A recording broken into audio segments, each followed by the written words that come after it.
आप सभी दर्शक का हमारे यूट्यूब चैनल रामकन सर पर स्वागत है। आज का जो टॉपिक है क्लास 12 से रिलेटेड है। क्लास 12 में आपको टॉपिक पढ़ना है इंटीग्रेशन, उसी को हम बोलते हैं इंटीग्रेशन, या इंटीग्रेशन के हिंदी में हम लोग बोलते हैं समाकलन। और दूसरा नाम है उसका इंटीग्रल्स बोल सकते हैं या एंटी डेरिवेटिव। तो इंटीग्रेशन क्या होता है? कोई पूछेगा व्हाट इज इंटीग्रेशन, हम उसका जवाब देंगे integration is the reverse process of differentiation. मतलब क्या हुआ, इंटीग्रेशन क्या होता है यानी समाकलन क्या होता है? तो कहिएगा समाकलन जो है वो अवकलन का विपरीत विधि है, यानी विपरीत प्रोसेस है, उल्टा विधि है। ठीक है, जिस तरह से हम साइन एक्स का अगर हम डिफरेंशिएशन करते हैं तो cos x प्राप्त होता है, उसी तरह से अगर हम cos x का इंटीग्रेशन करेंगे तो sin x प्राप्त होगा। अब बात है कि अगर sin x प्लस 5 है उसका डिफरेंशिएशन हम करते हैं तो क्या मिलता है? sin x का तो cos x हो गया और 5 कांस्टेंट है, उसका क्या हो जाएगा? आपका 0 हो जाएगा।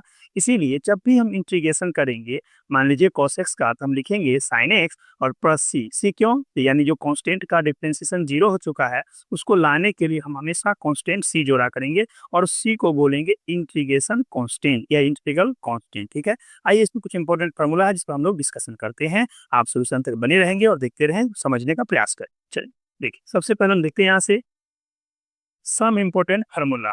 सम इंपॉर्टेंट फार्मूला, जाते हैं ना, फार्मूला का प्लूरल क्या होता है? फार्मूली या फार्मूले हम बोल सकते हैं। ठीक है, आइए देखिए इसमें क्या क्या जाना। सबसे पहले इसमें हम बात कर लेते हैं आपसे। देखिए, नंबर एक, पहला फार्मूला जो आपको जानना है, स्टार देख लिखते ताकि छोड़िए।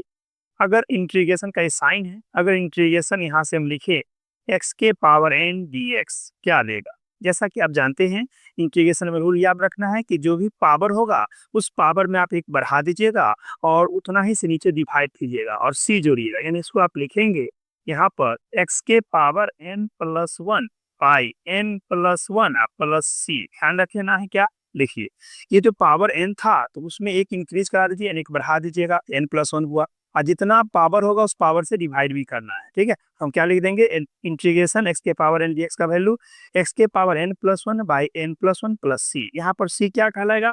इंटीग्रेशन कांस्टेंट, हमेशा जोड़ेंगे। दूसरा फार्मूला आपको जानना है, इंटीग्रेशन अगर मान लीजिए कोई कांस्टेंट पहले से के लगा देते हैं और एक्स के पावर एन लगा देते हैं डी एक्स। अब यहाँ पर समझना होगा के क्या है? पहले से कांस्टेंट है, जो भी कांस्टेंट होगा उसको हम बाहर निकाल देंगे और जो वेरिएबल होता है उसका इंटीग्रेशन करेंगे। क्या लिखेंगे? के बाहर इंटीग्रेशन एक्स के पावर एन डी एक्स। और इसका फॉर्मूला भी आपने देखा है ऊपर, वही फॉर्मूला हम लिखेंगे, के खाली मल्टीप्लाई में होगा के, इसको लिखेंगे एक्स के power N plus one by N plus one और प्लस सी। ठीक है, अब आइए अगला फॉर्मूला जो आपको जानना है, इंटीग्रेशन अगर आपसे पूछा जाए साइन एक्स डी एक्स क्या होगा?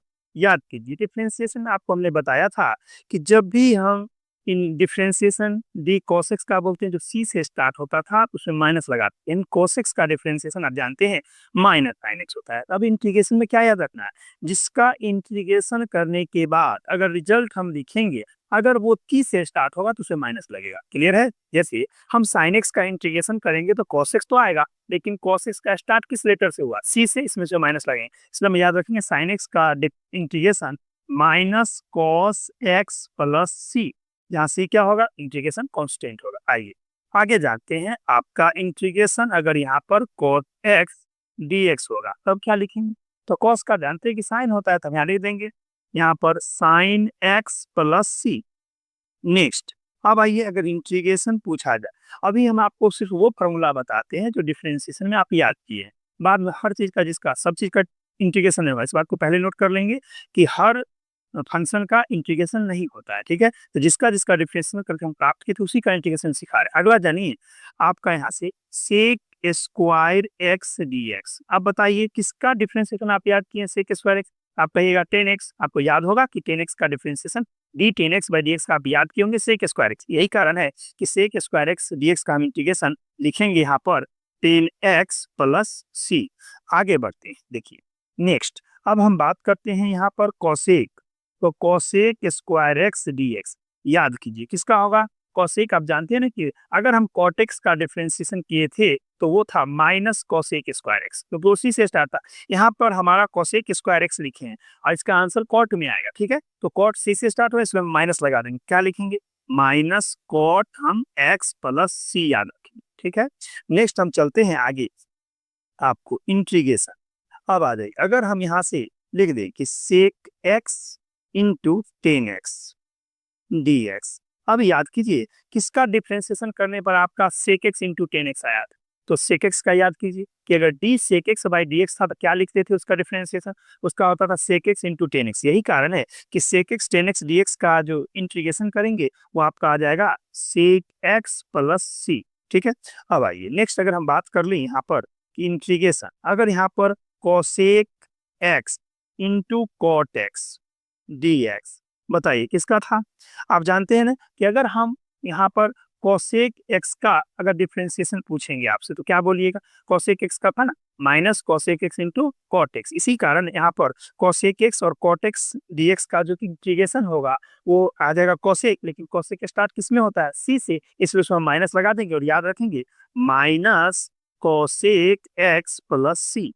अब आगे बढ़ते हैं, देखिए यहाँ नेक्स्ट अब हम बात करते हैं आगे।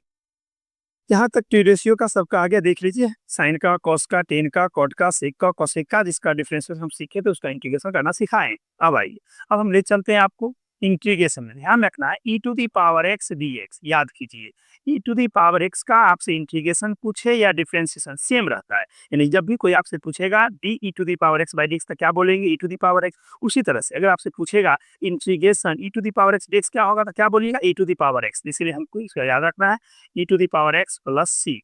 चलिए अगर यहाँ पर इंटीग्रेशन, अब बात करते हैं हम A to the power X D X का। याद रखिए A to the power X का डिफरेंशिएशन क्या होता है, तो था A to the power X log A. इसी तरह से इंटीग्रेशन हमको याद रखना है A to the power X और वहाँ लॉग ए मल्टीप्लाई में था, इंटीग्रेशन उल्टा है तो मल्टीप्लाई का उल्टा क्या होता है, डिवाइड, इसलिए आप इसको याद रखिएगा A to the power X by A to the power X by log A plus C, याद रखिएगा। चलिए नेक्स्ट बात करते हैं इंटीग्रेशन 1/x dx क्या देगा। अब याद कीजिए अगर आपसे हम पूछे कि d log x by dx क्या होगा, तो आप जानते हैं ना कि d log x by dx का डिफरेंस log x का डिफरेंशिएशन 1/x होता था। यही कारण है कि 1/x का जब इंटीग्रेशन की बात करेंगे तो हम लोग यहाँ लिखा करेंगे log mod x plus c, जहाँ पर c इंटीग्रेशन कांस्टेंट होगा। आगे बढ़ते हुए देखिए अब अगर बात करें इसका हो गया, अब हम इन्वर्स में ले चलते हैं आपको। देखिए अगर हम इन्वर्स में लेके बोले कि आपसे पूछा जाए यहाँ से कि 1/√1 minus x square D X का इंटीग्रेशन बताइए, तो सबसे पहले आप याद कीजिए कि अगर आपसे हम पूछे कि D sine inverse X by D X क्या होता है, आप क्या बोलिएगा, डी याद होगा आपको कि डी साइन इनवर्स एक्स का वैल्यू था 1/√1 माइनस एक्स स्क्वायर था ना, इसीलिए अगर इंटीग्रेशन में 1/√1 स्क्वायर पूछा जाता आप इसको याद रखिएगा साइन इनवर्स एक्स प्लस सी। अब यहीं पर हम एक बात क्लियर आपको करना चाहते हैं कि अगर इसी जगह इसको साइन इनवर्स को अगर हम कॉस में ले जाना चाहते हैं तो माइनस लगा देंगे, यानी इसी बात को हम चाहें तो यहाँ लिख सकते हैं, कहीं से कोई कंफ्यूजन नहीं है आपका। देख लीजिए हम लिख सकते हैं यहाँ से कॉस इनवर्स एक्स प्लस सी, सिर्फ इसमें माइनस लगा दीजिएगा। क्यों, क्योंकि आप जानते हैं कि जब भी स्टार्टिंग सी से लिखेंगे तो उसमें माइनस कर, एक ये हुआ। दूसरा यहाँ पर समझ लीजिए अगर आपसे इंटीग्रेशन में यही माइनस लगा दे -1/√1 minus x square D x, क्योंकि इस तरह से आप पढ़िए, देखिए गौर कीजिए इसका क्या था। आप जानते हैं ना कि cos x का अगर cos इनवर्स x का डिफरेंशिएशन पूछेंगे तो आप बताइएगा -1/√1 माइनस एक्स स्क्वायर। तो इसीलिए अगर इंटीग्रेशन में -1/√1 माइनस एक्स स्क्वायर का इंटीग्रेशन पूछा जाए तो आप बोलिएगा इसको डायरेक्ट यहाँ पर cos इनवर्स x प्लस सी। अब एक बात आपको क्लियर कर दे, आप कहेगा सर यहाँ सी से लिखिए माइनस नहीं दिए, क्यों नहीं दिए, क्योंकि ये माइनस यहाँ आ चुका है। ठीक है, अगर यहाँ माइनस आ गया तो यहाँ माइनस नहीं आएगा, इस बात का ख्याल रखिए। अगर यहाँ से माइनस हटाइएगा तो जिस विषय हटाया हुआ था यहाँ लगा सकते हैं, दोनों बात समझ में आया। हम इसको ऐसे बोले, लेकिन जनरली ज्यादातर जो यूज होगा आपको ये यूज होगा और इसमें आपको ये यूज करना है, ठीक है, इनवर्स में, ताकि सीधा सिंपल इंटीग्रेशन आप सीख रहे हैं। फिर हम बताएंगे डिटेल में इंटीग्रेशन में और बहुत सारे फॉर्मूला है। आइए इंटीग्रेशन, अब अगर यहाँ पूछा जाए आपसे 1/1 plus x square D X, अब याद कीजिए कि किसका डिफरेंशिएशन है, तो आपको याद आएगा कि D tan inverse X by D X का डिफरेंशिएशन पूछा जाए आपसे तो आप बोलिएगा 1/1 प्लस एक्स स्क्वायर। यही कारण है कि इंटीग्रेशन में 1/1 प्लस एक्स स्क्वायर का पूछा जाएगा तो इसको आप बोलेंगे टेन इनवर्स एक्स प्लस सी। हम यहाँ बोलेंगे इसका टेन इनवर्स एक्स प्लस सी, ये इंटीग्रेशन हो गया। ठीक, अब बात करते हैं सेक कोसेक में। आइए अगर इंटीग्रेशन आपसे पूछा जाए 1/x X root under X square minus 1 ऐसा, ठीक है। dx क्या दे बताइए ये किसका डिफरेंस। कभी कभी यहाँ पर मोड भी दे देता है, नहीं भी दीजिएगा चलेगा, लेकिन दे दीजिए मोड, ताकि आपको ध्यान में रहे। अब भाई अगर आपसे पूछा जाए किसका डिफरेंस है, यदि आपसे पूछा जाए कि sec inverse X by D X क्या होगा, तो आप क्या जवाब देंगे, 1/mod x root under X square minus 1, याद है ना आपको। तो ये आपका सेक इनवर्स एक्स का क्या है, डिफरेंशिएशन। अगर हम इसको इंटीग्रेशन करेंगे तो क्या होगा भाई, तो सेक इनवर्स एक्स प्लस सी होगा, तो इसलिए हम लोग याद रखेंगे इसको सेक इनवर्स एक्स प्लस सी। अब बात कर लेते हैं यहाँ पर इंटीग्रेशन। इसका ही एक बात और बता दें, जैसे अगर इसको हम कॉटेक में ले जाना चाहते क्या करेंगे, माइनस लगा देंगे, तो हम इसको ऐसा भी लिख सकते हैं। एक लाइन यहाँ पर लिख दें आपको समझाने के लिए, यहीं पर कि minus cosec inverse X plus C भी लिख सकते हैं, कोई गलत नहीं, लेकिन यूटिलाइज इसका ज्यादा होगा, उसी तरह से जैसे उसमें बताया था। अब अगर हम आपसे पूछे कि -1/mod x root under X square minus 1 और डी एक्स क्या देगा, तो आप डायरेक्ट बोलिएगा इसका cosec inverse X plus C. यहाँ भी वही कंसेप्ट लगा, ध्यान से देखिए और समझिए कि ये माइनस यहाँ आ चुका है, इसीलिए यहाँ पर कोसेक में सी से स्टार्ट होने के बावजूद भी हमने माइनस नहीं लगाया, इस बात को ध्यान रखिएगा। तो इसको रटने की जरूरत नहीं है, समझना बहुत जरूरी है। ये था आपका कुछ इंपॉर्टेंट फार्मूला जो इंटीग्रेशन में आपका यूटिलाइज होगा। चलिए आगे देखते हैं कुछ और इंपॉर्टेंट फार्मूला क्या क्या आपको इंटीग्रेशन में बताना है। चलिए अगर इंटीग्रेशन में अगर आपसे पूछा जाए यहाँ पर साइन mx dx, ध्यान देना है आपसे, आपने देखा होगा कि डिफरेंशिएशन में जब भी x का कोई कोफिशिएंट होता था उससे क्या होता है, मल्टीप्लाई। लेकिन इंटीग्रेशन उसका उल्टा प्रोसेस, तो मल्टीप्लाई का उल्टा करेंगे तो क्या होगा, डिवाइड। इसमें हमको याद रखना है इंटीग्रेशन में जब भी x का जो कोफिशिएंट होगा यानी पूर्णांक होगा उससे हम लोग उसको डिवाइड किया करें। कैसे, देखिए समझिए। अगर यहाँ पर साइन mx dx है, जैसा कि आप जानते हैं साइन mx का क्या होता है, माइनस कॉस x होता है ना साइन x का, तो उसी तरह से इसका तो हो जाएगा साइन mx का dx का माइनस लिखेंगे कॉस mx लिखेंगे, लेकिन ध्यान रखिए x के बगल में एक और कीजिए जिसको हम अंडरलाइन कर रहे हैं m, तो इस m से इसको डिवाइड कीजिएगा। यहाँ पर हम समझाने के लिए इसको हटा देते हैं, ठीक है। तो हम क्या लिखेंगे, minus cos mx plus mx by m plus C, C हमेशा रहेगा, यानी इंटीग्रेशन कांस्टेंट हमेशा हर फॉर्मूला में जोड़ना, इस बात को याद रखिएगा। चलिए आगे बात कर लेते हैं।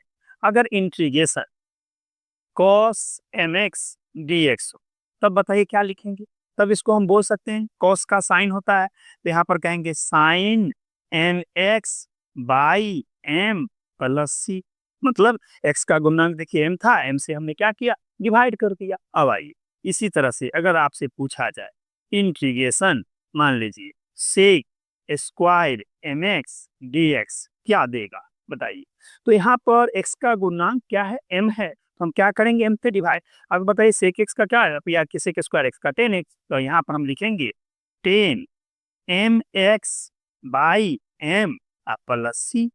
क्लियर है। चलिए आगे बढ़ते, अगर हमसे पूछा जाए कोसेक स्क्वायर mx dx क्या देगा, तो आपने याद किया है कोसेक mx से पहले हम बता चुके हैं कि कोसेक स्क्वायर x dx का इंटीग्रेशन जो होता है माइनस कॉट x होता है, इसीलिए इसका हम क्या याद रखेंगे, माइनस कॉट mx, ठीक है, और बाई आप याद रखिएगा m और प्लस सी। यहाँ पर m कोफिशिएंट था गुणनांक, इसलिए m से हम डिवाइड कर दिए। इसी तरह से आप सबको कर सकते हैं, कहीं कोई दिक्कत नहीं है। चलिए अब हम बात कर लेते हैं इनवर्स में, कि अगर इनवर्स में इस तरह से दिया रहे, मान ली इंटीग्रेशन अगर 1/√1-1 - m² x² इस तरह का हो और dx, बताइए किसका है। आपने देखा था ना यहाँ x की जगह m का कोफिशिएंट m² यानी mx² हम इस तरह से भी लिख सकते हैं। देखिए ध्यान से, इंटीग्रेशन 1/√1 - mx का होल स्क्वायर, ठीक है, ऐसा लिख सकते हैं ना, ऐसा लिख सकते हैं, कहीं कोई दिक्कत नहीं। क्या हो एम का अस्तित्व में क्या होगा, m है गुणनांक, तो हम इसको क्या याद रखेंगे बताइए, इसका जो रिजल्ट होगा वो रिजल्ट आपको याद रखना है साइन इनवर्स mx और बाई m से डिवाइड कर दीजिए m प्लस सी, ठीक है, क्योंकि यहाँ पर m डाला हुआ है तो m से हम इसको डिवाइड करके ला दिए, ठीक है।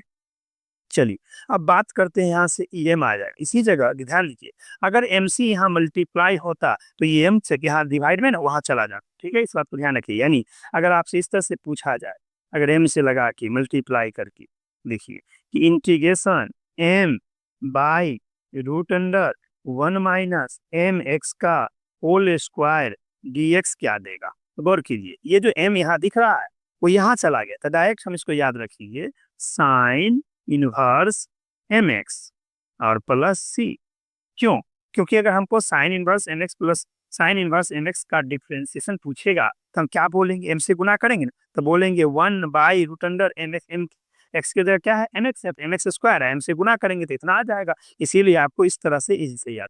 ठीक है, अब आइए इस तरह से आप इनवर्स में भी देख लिए कि M से क्या ध्यान क्या रखना है, गुना करना। एक e⁻x का देख लीजिए, उसका बहुत यूटिलाइज होता है। अगर आपसे पूछा जाए यहाँ से कि इंटीग्रेशन e⁻mx dx क्या देगा, वही रूल याद रखिए। e⁻x का आपने क्या याद किया, e⁻x यहाँ भी वही होगा, लेकिन M से क्या होगा, डिवाइड। तो क्या बोलेंगे, e⁻mx by m plus c। याद रखना है क्या किए, जो e के पावर x का आपने इंटीग्रेशन याद किया है, e के पावर x है, तो उसी तरह से हम इसको e⁻mx बाई m से खाली डिवाइड करना है। मतलब हमको ध्यान रखना है, जो भी x का गुणांक हो उससे डिवाइड करेंगे। उसी तरह से देखिए, अगर इंटीग्रेशन a⁻mx dx रहेगा तब क्या करें। ठीक है, तो क्या याद रखिए, इसका आप याद रखिएगा a⁻mx बाई यहाँ पर हो जाएगा आपका m, और इसका बाई में log a आता था तो log a प्लस c। इस बात को आप ध्यान रखिएगा। ठीक है, अब आइए कुछ रूल, अगर इंटीग्रेशन में यू भी मेरे को कैसे चलना। देखिए, अगर हम बता दें, अगर हमको इंटीग्रेशन में यहाँ से दे कि f of x plus minus g of x इस तरह से घेरा हुआ है। ठीक है, ध्यान दीजिएगा, यहाँ पर f ऑफ x और g ऑफ x दो फंक्शन है, और हम उसका क्या करने जा रहे हैं, इंटीग्रेशन करने जा रहे हैं। तो इंटीग्रेशन दोनों में बटेगा और बारी बारी से इंटीग्रेशन कर लेंगे। हम इसको आराम से लिख सकते हैं, integration f of x dx plus तो प्लस, माइनस तो minus, integration g of x dx। क्या किए, कुछ नहीं किए, देखिए ध्यान से, इंटीग्रेशन हम दोनों में लगा दिए। Integration f of x dx हो जाएगा, प्लस रहेगा तो प्लस दीजिएगा, माइनस रहेगा तो माइनस दीजिएगा, और फिर इंटीग्रेशन gx dx लिख लीजिएगा। ठीक है, यही बात प्लस माइनस में लागू हो गया। लेकिन यही बात कहेगा सर क्या मल्टीप्लाई में लागू होगा, नहीं, वो हम इंटीग्रेशन बाय पार्ट्स आगे जाके आपको पढ़ाएंगे, उसका अलग रूल होता है। इसलिए हम सिर्फ यह प्लस माइनस नहीं समझना है। क्लियर, इस पर एग्जाम्पल देख लीजिए। अगर मान लीजिए आपके सामने इंटीग्रेशन इस तरह से दिया रहा है, इंटीग्रेशन सपोज कीजिए 2x square plus 3x minus 5, और यहाँ से दे देते हैं dx। अब इसका इंटीग्रेशन करना है, राइट, बहुत सिंपल बेसिक इंटीग्रेशन। देखिए सीखिए क्या करना है हमको, हम बराबर लिखेंगे, यहाँ पर हमारा इंटीग्रेशन 2x स्क्वायर dx बंटवारा करते चलिएगा, यानी 1 2 3, आपको मालूम है ना इसमें 3 टर्म है। पहला पद क्या है 2x स्क्वायर, दूसरा क्या है 3x, तीसरा क्या है -5। तो तीनों पद अलग अलग बंटवारा हो जाएगा, इंटीग्रेशन तीनों में लग गया। देखिए कैसे हमने लिखा, integration 2x square dx plus integration 3x dx minus integration 5 dx, इस तरह से लिख दिया। हम सबको अलग अलग बंटवारा। अब आपको एक रूल बताए थे, अगर कांस्टेंट और वेरिएबल हो क्या करना है, कांस्टेंट को बाहर कर लेना है, और जो वेरिएबल है उसका इंटीग्रेशन करना है। तो हम क्या लिखेंगे बताइए, ये 2 बाहर, integration x square dx plus 3 constant होने के कारण बाहर x dx माइनस 5 कांस्टेंट होने के कारण बाहर dx। अब आइए देखिए और समझिए, एक्स स्क्वायर का इंटीग्रेशन आप पता है, आप कहिएगा ना, फार्मूला आपको हम दिए हैं, इंटीग्रेशन x के पावर n dx का क्या, x के पावर n+1 बाई n+1। यहाँ n का वैल्यू 2 है तो क्या कीजिएगा, x के पावर 2+1 3 बाई 3। तो हम इसको ऐसे डायरेक्ट लिखें, देखिए तो यह करके बताते हैं। देखिए 2x के पावर 2+1 बाई 2+1 प्लस 3, यहाँ पर क्या करेंगे, पावर 1 जो छुपा हुआ है हम लिख दिया आपको समझने के लिए। भाई इसको क्या लिखिएगा, x के पावर 1 + 1 बटा 1 + 1 और -5, और याद रखिए dx का इंटीग्रेशन x होगा। मुझे कैसे सर x कैसे हो जाएगा, यानी क्या हम यहाँ पर 1 को लिख सकते हैं x के पावर 0। अगर x के पावर 0 है तो क्या करेंगे, x के पावर 0 + 1 बाई 0 + 1, x के पावर 1 हुआ, नीचे में भी 1 हुआ, x बाई 1 x होता है, डायरेक्ट आप इसको याद रखिएगा, और नहीं तो इसको करके बताते हैं। देख लीजिए x के पावर यहाँ 0 है, 0 + 1 बाई 0 + 1 और प्लस c। ठीक है, रीजन हम बता दें यहाँ पर कि सिंस x के पावर 0 का मतलब 1 होता है, कांस्टेंट, ठीक है। अब आइए, तो डायरेक्ट आपको यहाँ से देखिए क्या मिलता है, ये 2 इंटू एक्स के पावर 3/3 प्लस 3 x के पावर 2/2 और यहाँ -5 और ये हो जाएगा x के पावर 1 यानी x/1 ना प्लस c। इसको हम फाइनली डायरेक्ट लिख देते हैं अब यहाँ से, देयरफॉर देखिए i बराबर, देखिए इसको बोलेंगे 2/3 x³ plus 3/2 x² minus 5x plus c। यही आपका इंटीग्रेशन होगा। इस तरह से आपने क्या देखा, बेसिक इंटीग्रेशन ये रहा कि जितना फार्मूला आपको हम दिए हैं अब आप जाके आराम से इंटीग्रेशन को बनाइए। हम लोग फिर इस पर डिस्कशन करेंगे, नेक्स्ट टॉपिक में जब मिलेंगे तब बात करेंगे। यहाँ तक बिल रखना, धन्यवाद।